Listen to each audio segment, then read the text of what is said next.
Today, there are over 5,000 websites of hair transplant and hair loss. So people often go to these websites when they're suffering from hair loss and they wish a hair transplant and try and see the results that best suit them. Many times they feel that the results shown on the websites are the ones they can replicate. They can get the same facial framing, the same low hairline, the same density of hair, and they can maintain it for life. Well, many websites indicate that this is possible.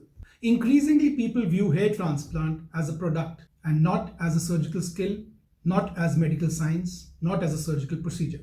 And to make matters worse for them, there is no disclaimer, no cautionary note on any website. And some websites have only stock photos to show. The third set of clinics, however, use pirated before and after pictures. However, if you do your research well, just by using Google Lens, which is an app you can download, a mere click on those pictures will lead you to the actual owners of those pictures. So the patient who has hair loss and is searching hair transplant today is a confused person. He does not know what to follow, what to believe in, and most of the patients are just doing blind research. Sorry for deviating from the purpose of this video. The purpose of this video is to tell you that no two results will match. One person's result cannot be replicated on another person for a reason. It's not about the cards you're dealt with, but how you play your hand. In this video, I present two patients who were happy with the results and kept coming back for more touch-ups. Both these patients were in their early 30s and received almost the similar number of grafts, and both were compliant to medications in the post-operative period. That is finasteride 1 mg a day, which was later reduced to a low dosage as a maintenance dose. Ideal candidates for a hair transplant, you would say, since their scalp donors were average. Their balding pattern was more or less stable, and they had aspirations, goals, and objectives from their hair transplant which were quite rational and objective.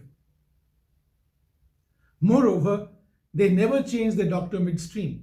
But can we replicate the same results in every patient? Well, no.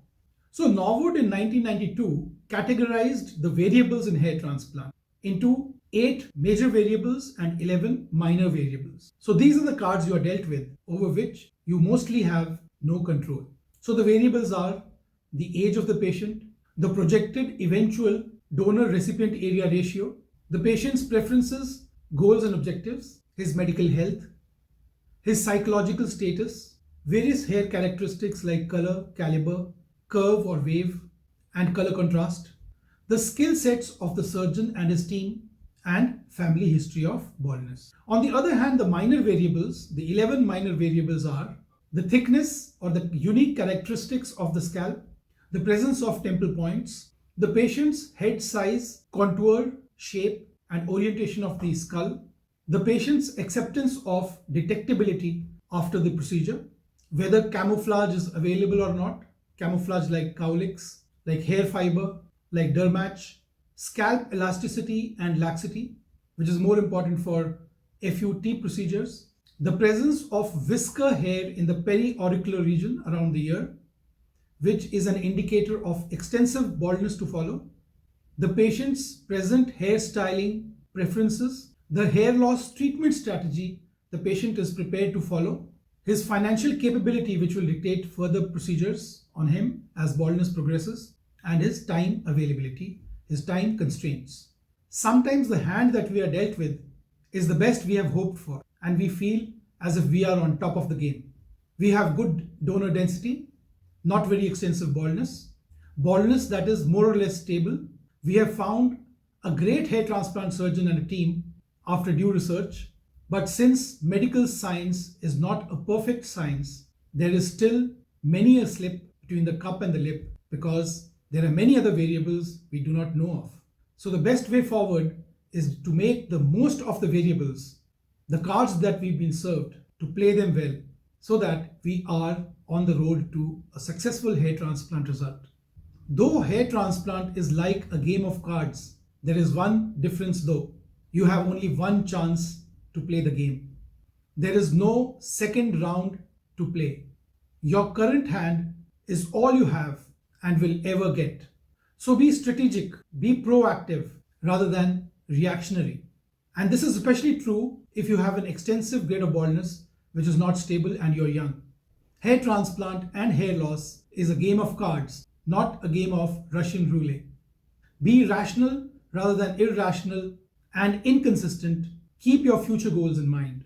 Be prudent and circumspect rather than being impetuous and impulsive. Take your time, do your research, don't be in a hurry. Make what you have, the cards that you've been dealt with, your trump card. Make the best of the situation and have lemonade to spare. Accepting your unique challenges and circumstances and making the best of the circumstances by strategizing the game at hand is the best way forward. For without accepting your situation, you are just creating disharmony and unhappiness, which will continue to build up over time due to the unique dynamics of advancing baldness.